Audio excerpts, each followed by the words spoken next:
अस्सलामु अलैकुम वरहमतुल्लाहि वबरकातुहू। अऊज़ु बिल्लाहि मिनश शैतानिर रजीम। बिस्मिल्लाहिर रहमानिर रहीम। अल्हम्दुलिल्लाहि रब्बिल आलमीन। अस्सलातु वस्सलामु अला सय्यिदिल अंबियाइ वल मुरसलीन व अला आलिहि व सहबिहि अजमईन। अम्मा बाद।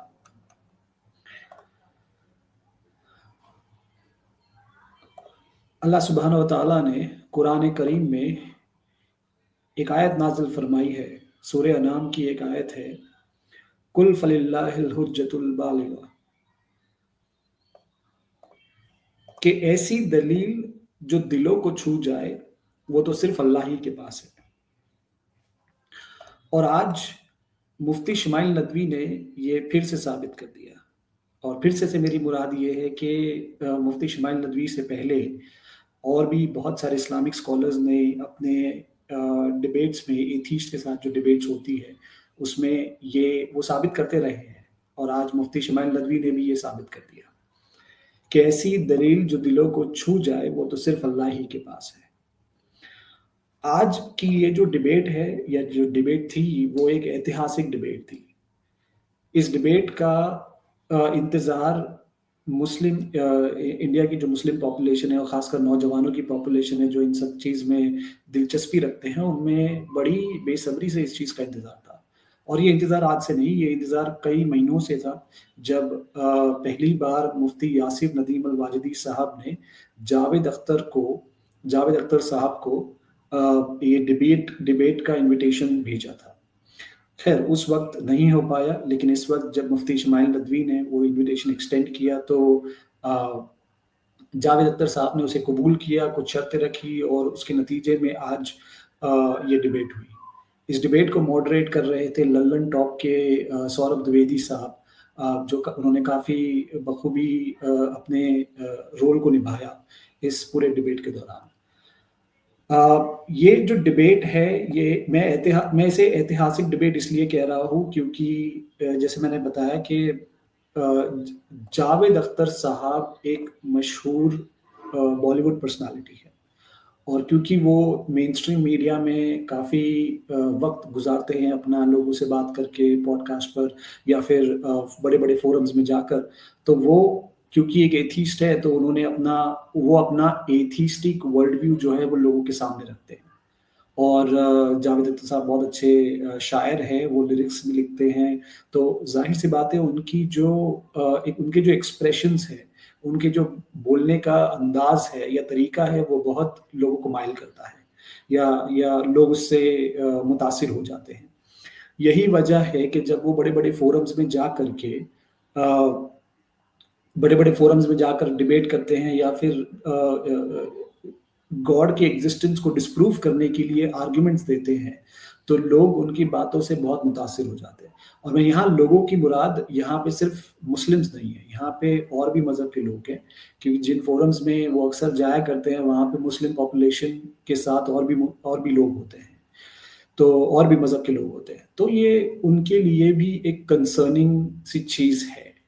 और ये डिबेट का होना और इस डिबेट को जितने भी लोग जो भी जावेद अख्तर साहब के फ़ैन हैं या उन्हें देखते हैं, वो जब ये डिबेट देखेंगे तो उन्हें सोचने पर मजबूर कर देना चाहिए ये डिबेट, इसमें जो आर्ग्यूमेंट्स आए हैं। और 1400 साल से जभी भी किसी मुल्हिद के साथ किसी इस्लामिक स्कॉलर ने डिबेट की है, तो उस डिबेट का जो असल मकसद होता है वो ये नहीं होता है कि हम सामने वाले को यानी कि जो ओपोनेंट है उसे कन्विंस कर ले कि गॉड एग्जिस्ट करता है या हमारा जो मौक़िफ़ होता है उस पर हम डाल दें या थोप दें या उसे कन्विंस कर ले, ये मकसद नहीं होता। दरअसल मकसद ये होता है कि उस तक मैसेज पहुँच जाना चाहिए, उस तक मैसेज पहुँच जाना चाहिए और उसके ज़रिए वो जो भी शख्स वहाँ पे हाज़िर होता है, उस तक मैसेज पहुँच जाना चाहिए। तो आज तक और यही हुआ है ना कि जावेद अख्तर साहब ने जहाँ पे भी अपनी डिबेट्स की है या फोरम में एड्रेस किया है लोगों को, तो वहाँ पर उनको देखने वाले, उनको सुनने वाले लोग इल्हाद से मुतासिर हो गए, उनकी बातों से मुतासिर होकर उन्होंने इल्हाद का रास्ता इख्तियार कर लिया। तो इस डिबेट के ज़रिए भी वही कुछ नतीजा निकलना चाहिए कि लोगों को सोचने पर मजबूर कर देना। ऐसी आर्गुमेंट तो मुफ्ती इस्माइल नदवी ने दी है। तो यही यही मेरा मैं कहना चाह रहा हूँ, जो मैंने आयत पढ़ी थी, कुल फलिल्लाहिल हुज्जतुल बालिगा, कि ऐसी दलील जो दिलों को छू ले, वो तो सिर्फ अल्लाह ही के पास है। और पूरी डिबेट में जावेद अख्तर साहब ने उनकी दलील को नहीं तोड़ पाए। तो आज इस वीडियो में हम कोशिश करेंगे कि उनके जो आर्ग्यूमेंट्स आए हैं, दोनों ही पार्टिसिपेंट्स के जो भी आर्ग्यूमेंट्स आए हैं, उन आर्ग्यूमेंट्स को हम थोड़ी लेवल पर एग्जामिन करें, डीप में ना जाते हुए और ज़्यादा हैवी टर्मिनोलॉजीज ना यूज़ करते हुए, ताकि थोड़ा सा लोगों के लिए समझने में आसानी हो जाए। तो शुरुआत करते हैं स्टार्ट से, जहाँ से शुरुआत हुई, ओपनिंग स्टेटमेंट से। मुफ्ती इस्माइल नदवी ने पहले ओपनिंग दी है अपनी, जिसमें उन्होंने सबसे पहले 2 चीज़ें एस्टैब्लिश कर ली। पहली चीज़ ये थी कि साइंटिफिक आर्ग्यूमेंट्स गॉड को डिस्प्रूव करने के लिए, यानी गॉड की एग्जिस्टेंस को निगेट करने के लिए नहीं यूज हो सकते। उन्होंने रेफरेंस दिया नेशनल एकेडमी ऑफ साइंस का, जो कहता है कि scientific evidence alone can not address metaphysical questions. क्योंकि इस्लाम में गॉड की जो रियलिटी होती है, खुदा की जो रियलिटी होती है, वो एक मेटाफिजिकल रियलिटी है। वो मेटाफिजिकल रियलिटी यानी मैं मेटाफिजिकल थोड़े अल्फाजों में समझाने की कोशिश करता हूँ व्यूअर्स के लिए। एक होता है फिजिकल वर्ल्ड, एक होता है मेटाफिजिकल वर्ल्ड। फिजिकल वर्ल्ड वो होता है जो हम ऑब्जर्व करते हैं, यानी कि हमारे सेंसेस से जो ऑब्जर्व करते हैं, जिसे हमारे आँख से हम देखते हैं, हम कानों से सुनते हैं, हम हाथ से टच करके फील करके उन्हें ऑब्जर्व करते हैं, उनका शेप, आकार, उनका कई सारी जो ऑब्जर्वेशंस होती है वो हम करते हैं। साइंस की जो स्टडी होती है वो इन फिजिकल वर्ल्ड्स पे होती है। उनकी जो स्टडी होती है वो एम्पेरिकल स्टडी होती है। वो एम्पेरिकल स्टडी एम्पेरिकल डेटाबेस पे होती है, मीनिंग कि वो उन ऑब्जर्वेशंस पे चलती है जो ऑब्जर्वेशंस हम अपने सेंसेस के जरिए करते हैं। ये gravity, so gravity exist in the physical world. हम उसे देख नहीं सकते, हम उसे छू नहीं सकते, हम उसे सूंघ नहीं सकते, हम सुन नहीं सकते। Yet we know that gravity exists. How do we know gravity exists? Because हमें ग्रेविटी के इफेक्ट नजर आते हैं। ग्रेविटी के इफेक्ट यानी कि अगर आप कोई चीज उछालते हैं तो वो जमीन पर आकर गिरती है, तो ये ग्रेविटी का इफेक्ट है, ये हमें नजर आता है। Therefore, when you run experiments, you will know that gravity exists in this world. जब आप स्पेस में एक हद के बाहर चले जाते हैं तो ग्रेविटी डजंट एग्जिस्ट देयर। आप you enter into the vacuum of space, तो वहां पे आपको ग्रेविटी नहीं मिलती। तो gravity only exist on earth, so it is a part of physical world. क्योंकि मेटाफिजिकल रियलिटी की कोई भी रियलिटी हम पर इस वक्त इफेक्ट नहीं करती, therefore scientific instruments can not examine metaphysical reality. Because they cannot examine metaphysical reality, they cannot answer whether there is a God or not. इसीलिए scientific argument cannot be used to disprove the existence of God. ये एक disclaimer उन्होंने disclaimer दिया। दूसरा disclaimer ये दिया, revelation यानी वही। इस्लाम में जो असल जो बुनियाद है इस्लाम की, जो 1400 साल पहले नबी सल्लल्लाहु अलैहि वसल्लम, जो prophet peace be upon him, उनके थ्रू से आई है, वो ये है कि वो रेवलेशन की बेसिस पर है। यानी कि हम खुदा में यकीन रखते हैं, खुदा के वजूद पर यकीन रखते हैं, हम उसकी इबादत करते हैं, वो रेवलेशन के थ्रू हमें पता लगा। तो क्योंकि हम मानते हैं उस रेवलेशन में, therefore it exist, it is there and we believe in God.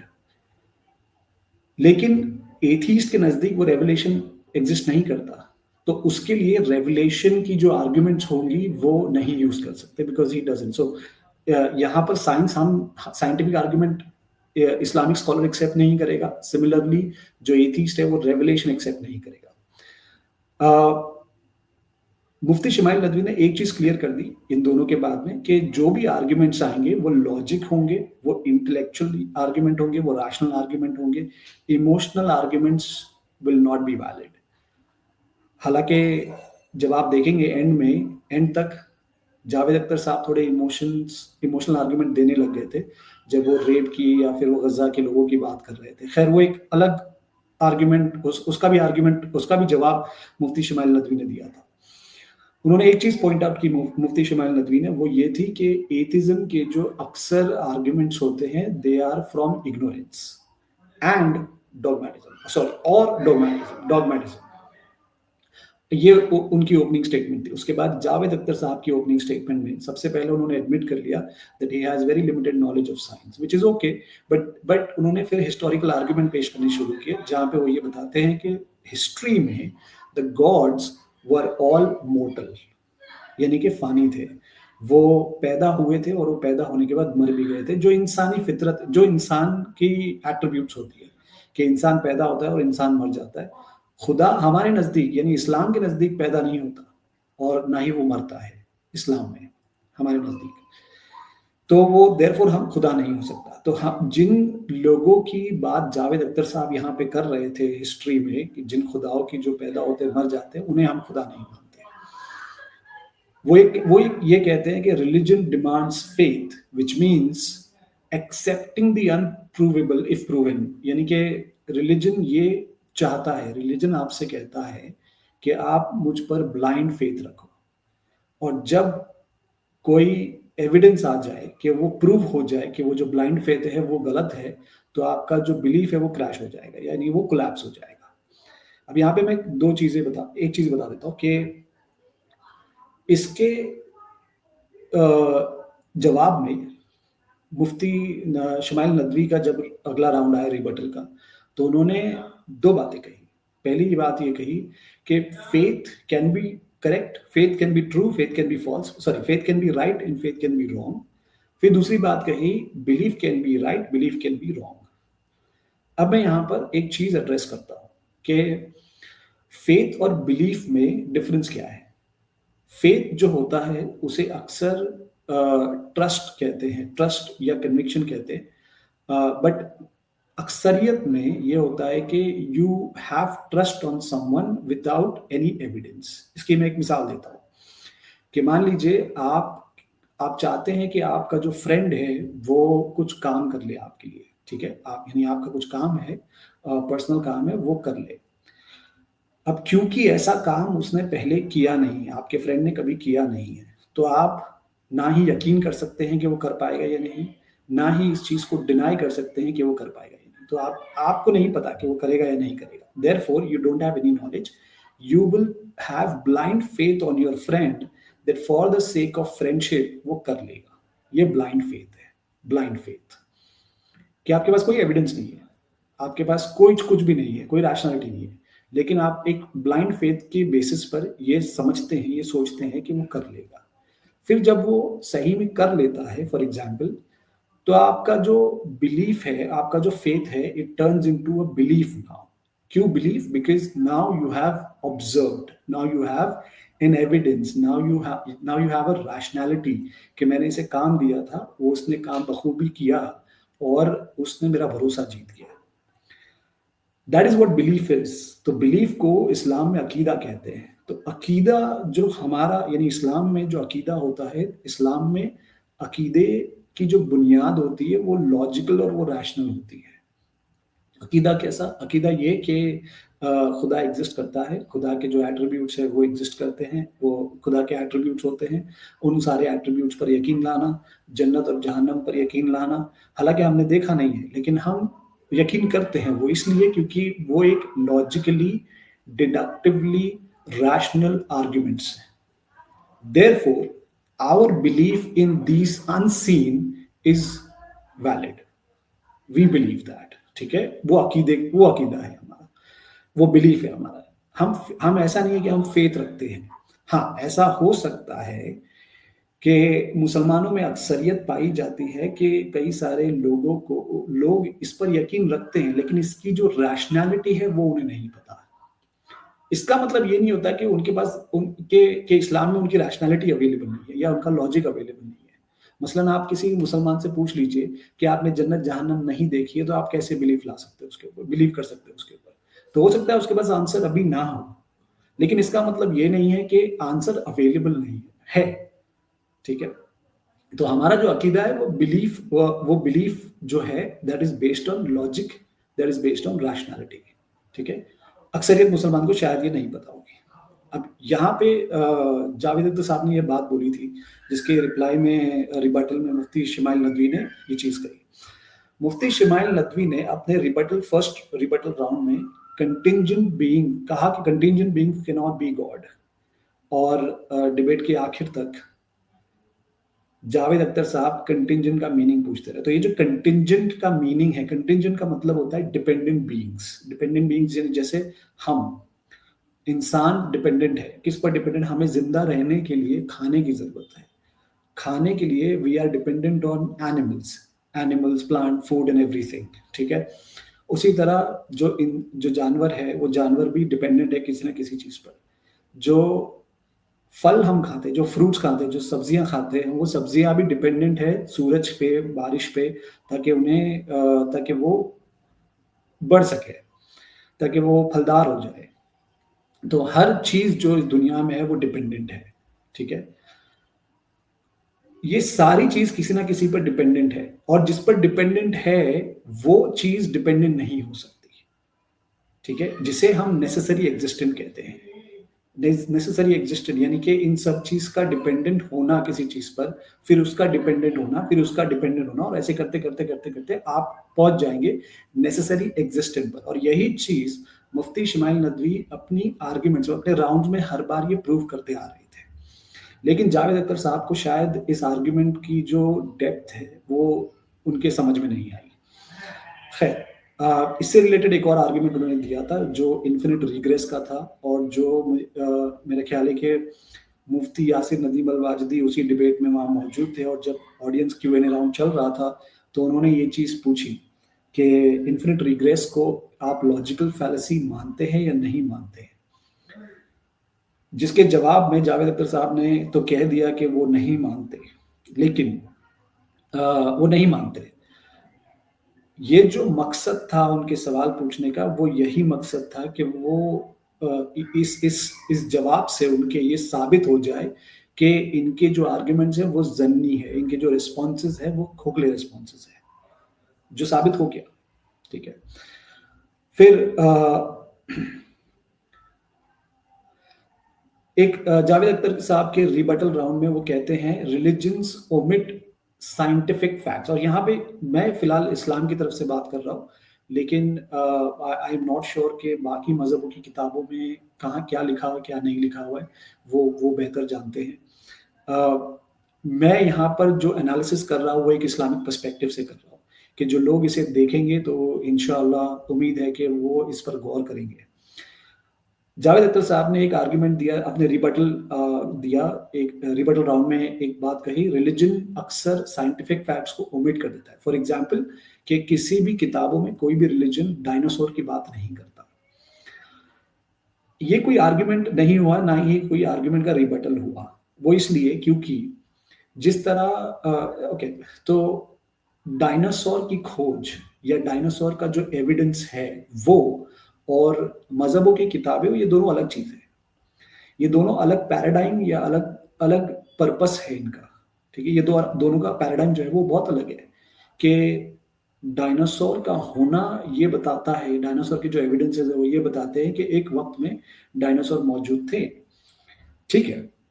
उसी तरह अगर हम रिलीजियस स्क्रिप्चर्स को देखेंगे, और मैं यहाँ बात कोई भी रिलीजियस स्क्रिप्चर्स की कर रहा हूँ, रिलीजियस स्क्रिप्चर्स को देखेंगे तो वो ये बताते हैं कि आपको अपनी ज़िंदगी कैसे जीनी है, तो वो गाइडेंस के लिए आते हैं।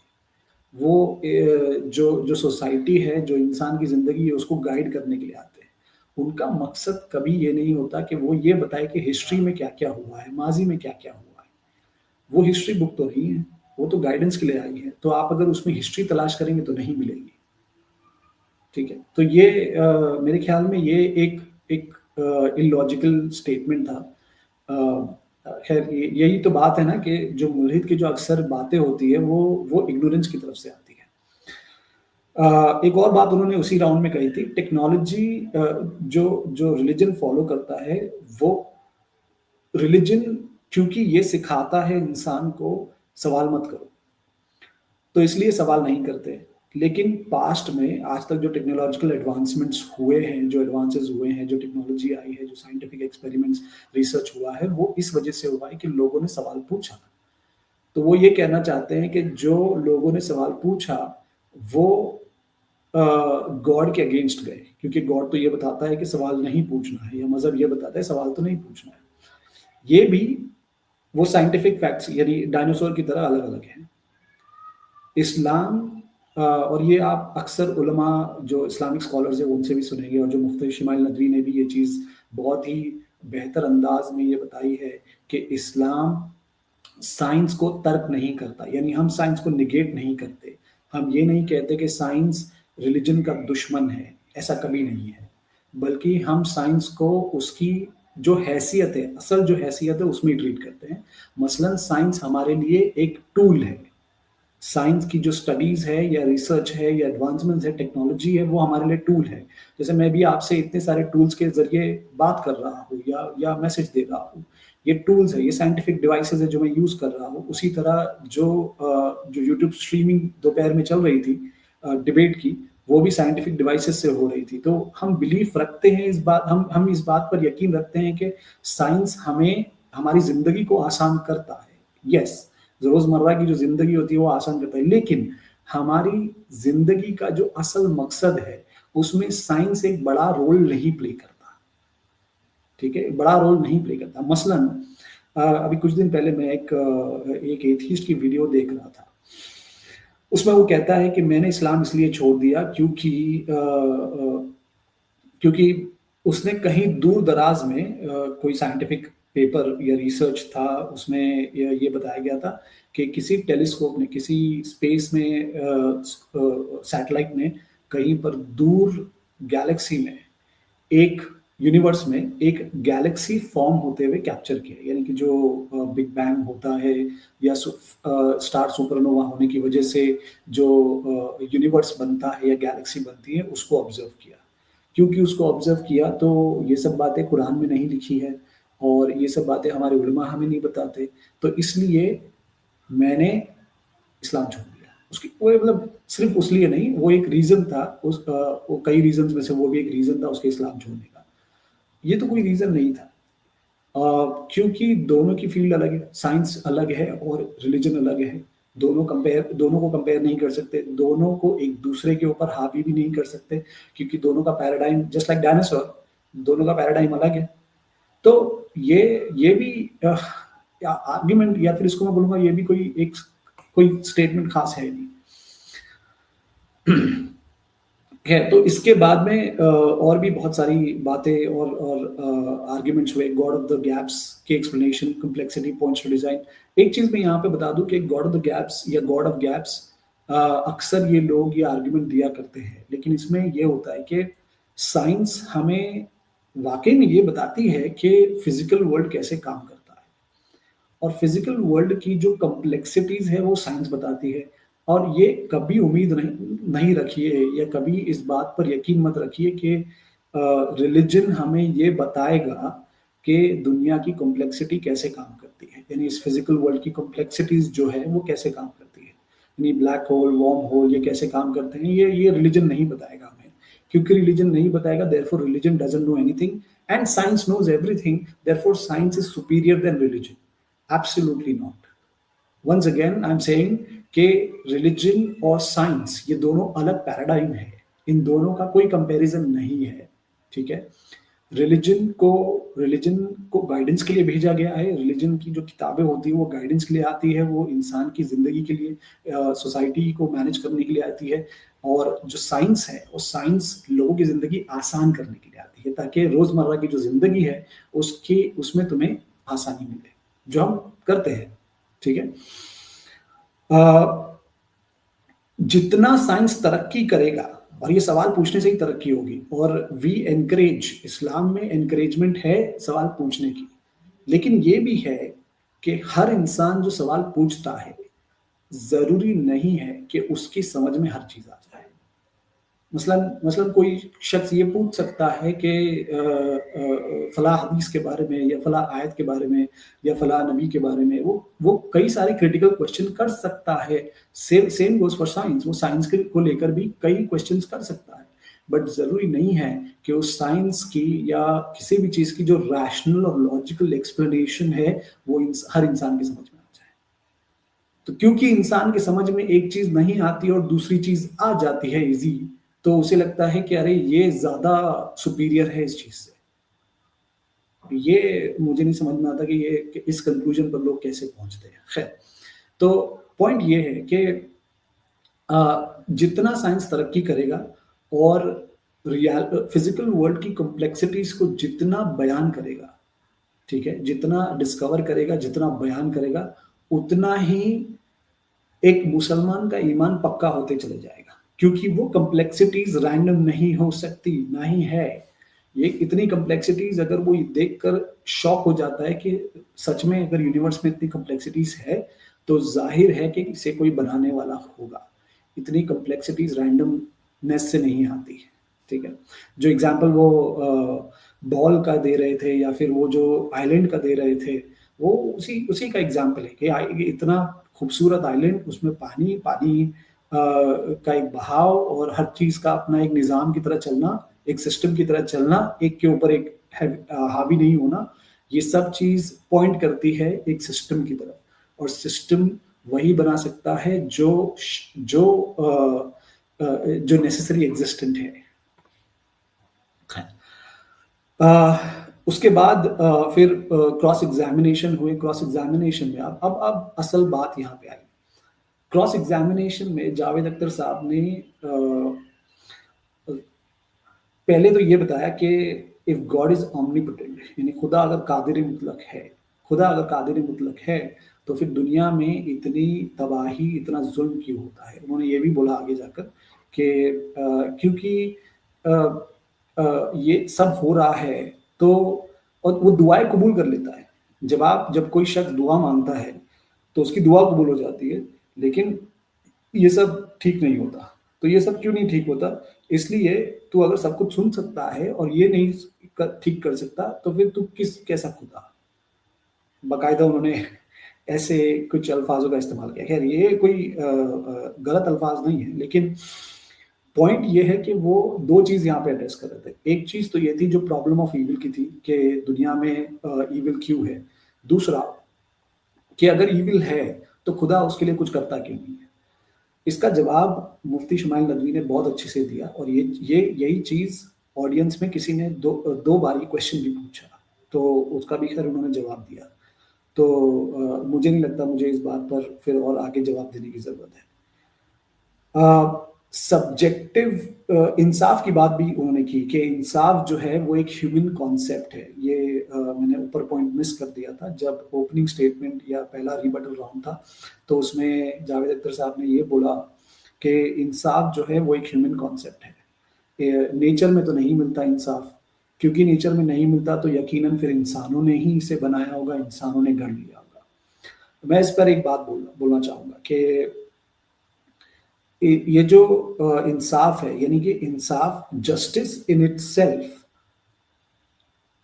Is the system of giving justice the system of giving justice ठीक है जो नीड फॉर जस्टिस है यानी कि हर इंसान के अंदर फितरती अ, अ, शाह वलीउल्लाह मुहद्दिस देहलवी रहमहुल्लाह ने एक किताब लिखी है किताब लिखी थी हुज्जतुल्लाह अल बालिगा मुझे मुझे शायद मुरादुल्लाह साहब का नाम याद है उस किताब का।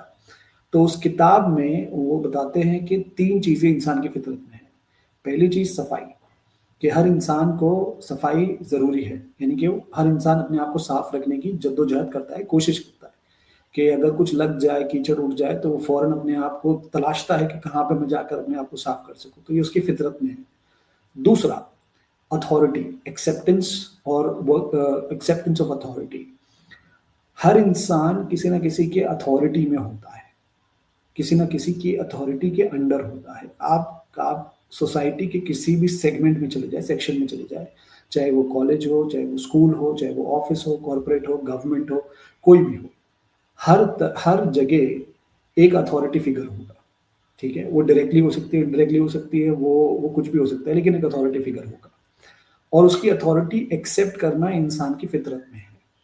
हाँ, वो वायलेंट हो सकता है, वो डिसाइड कर सकता है कि वो अथॉरिटी एक्सेप्ट नहीं करेगा, लेकिन करता है वो एक्सेप्ट, यानी कि वो जब घर जाएगा तो उसको पता है कि घर पे अथॉरिटी है, कॉलेज जाएगा, स्कूल जाएगा, ऑफिस जाएगा तो वहाँ पे अथॉरिटी है। कुछ जगहों पर वो उसकी फ्री विल की वजह से वो डिसाइड कर सकता है कि मैं यहाँ की अथॉरिटी एक्सेप्ट नहीं करूँगा, ठीक। तो तीसरी चीज़, द नीड फॉर जस्टिस, इंसाफ की आरज़ू या इंसाफ की चाहत या इंसाफ का करना, उसके लिए वो इंसान के अंदर है, वो फितरती है। वो ऐसे है कि मसलन आपके साथ अगर किसी ने गलत किया है, आपके ऊपर आप देखते हैं, ऑब्ज़र्व करते हैं, एक्सपीरियंस करते हैं कि आपके साथ किसी न किसी तरीके का ज़ुल्म हुआ है, चाहे वो छोटा ज़ुल्म हो, चाहे वो बड़ा ज़ुल्म हो, किसी भी तरीके का ज़ुल्म हो। अगर आपके ऊपर ज़ुल्म हुआ है, तो आपको इंसाफ़ की ज़रूरत होती है। तो ये चीज़ अगर इंसानों ने खुद गढ़ ली है, तो ऐसा क्यों है कि सारे इंसान को इंसाफ़ चाहिए होता है? कुछ माँगते, कुछ नहीं माँगते। अगर ये इंसानी कॉन्सेप्ट है, ह्यूमन कॉन्सेप्ट है, तो फिर कुछ के अंदर होता, कुछ के अंदर नहीं होता। कुछ समझते इस चीज़ को तो माँगते, जो नहीं समझते वो नहीं माँगते। लेकिन सब माँगते हैं। ज़बान से बोलकर नहीं माँगेंगे कि हमें इंसाफ चाहिए। वो कुछ करेंगे, कुछ एक्शंस करेंगे, कुछ जवाब देंगे, कुछ रिबटल्स देंगे, कुछ और टर्मिनोलॉजीज़ यूज़ करेंगे। लेकिन इंसाफ है। जैसे मसलन अगर कोई मुझे छेड़ दे या कोई मुझे मार दे, तो मैं जाकर वापस मारूँगा। As a revenge, that revenge is a form of justice that I seek from them, ठीक है? कुछ लोग गवर्नमेंट पे डिपेंडेंट होते हैं फॉर जस्टिस। तो ये बहुत अहम चीज़ है कि इंसान के अंदर फितरती ये 3 चीज़ होती है। अब ये होती है, तो ज़ाहिर-सी बात है कि ये चीज़ किसी ने रखी है, इंसान के अंदर खुद आ गई, ये कैसे हो सकता है? ठीक है? तो ये ये सारी बात रही। फिर उसके बाद जो क्यू-एन-ए चल रहा था, उस क्यू-एन-ए में काफ़ी सारे क्वेश्चन्स आए। उन क्वेश्चन्स को दोनों ही पार्टिसिपेंट ने बहुत अच्छी तरीके से एड्रेस किया। लेकिन डिबेट की एंड में एक बात मैं दोबारा से कहना चाहूँगा कि इसमें बेहतर ये होगा लोगों के लिए कि इसमें हम अगर हार-जीत ना देखें। वो इसलिए क्योंकि इसमें एक चीज़ तो ज़ाहिर है कि जो जो आर्ग्यूमेंट्स मुफ्ती इस्माइल नदवी ने रखे हैं आगे, वो आर्ग्यूमेंट्स डेफिनिटिव थे, लॉजिकल थे, इंटेलेक्चुअल थे, कंप्लीटली रैशनल थे और जावेद अख्तर साहब ने उनमें से किसी भी आर्ग्यूमेंट को ब्रेक नहीं किया। वो ना ही वो कर पाए, ठीक है? तो इससे तो ये साबित है कि इस्लाम के इस्लाम के तरफ से जो आर्ग्यूमेंट्स आए हैं गॉड के एग्जिस्टेंस के लिए, वो डेफिनिटिव आर्ग्यूमेंट्स हैं, ठीक है? तो इसमें कोई वो नहीं है। लेकिन अब क्योंकि उन्होंने वो उन आर्ग्यूमेंट्स को एड्रेस नहीं किया, तो ज़ाहिर-सी बात है कि वो नहीं कर पाए, तो ठीक है। कहने का मतलब ये है कि अगर हम इसको एज़ अ लेसन की तरह लें, ख़ासकर वो लोग जो जिनको लॉजिक या रैशनैलिटी नहीं समझ आती या नहीं पता है कि कैसे है गॉड के एग्जिस्टेंस पर वो शक करने लग जाते हैं कुछ लोगों की बातें सुन करके, तो उनके लिए ये सबक है, ठीक है? और अक्सर ये जब सबक आप लेंगे, तो ही जो मुफ्ती शमाइल नदवी का जो असल मकसद था कि लोगों तक बातें पहुँचाना, इस डिबेट के ज़रिए लोगों को ये बताना कि इस्लाम के पास में डेफिनिटिव आर्ग्यूमेंट्स है फॉर एक्जिस्टेंस ऑफ गॉड और एथिस्ट के पास कुछ नहीं है। ये मकसद उनका कामयाब है, ठीक है? ये इसमें कोई डाउट नहीं है। जी, तो ये बात है। इंशाअल्लाह अगली बार फिर किसी और मौज़ू पे हम मिलेंगे। अब तक यही है।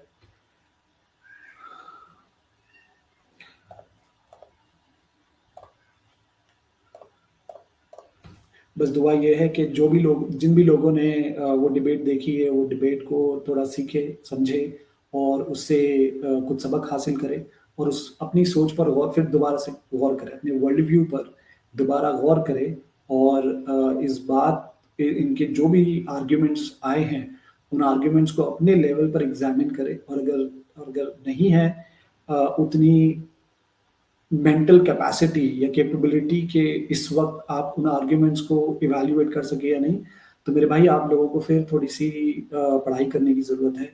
अल्लाह आपके लिए ये चीज़ आसान करे अ, और अल्लाह हम सबको इसी तरह दीन के रास्ते पर चलने की और ईमान के रास्ते पर चलने की तौफ़ीक अता करे।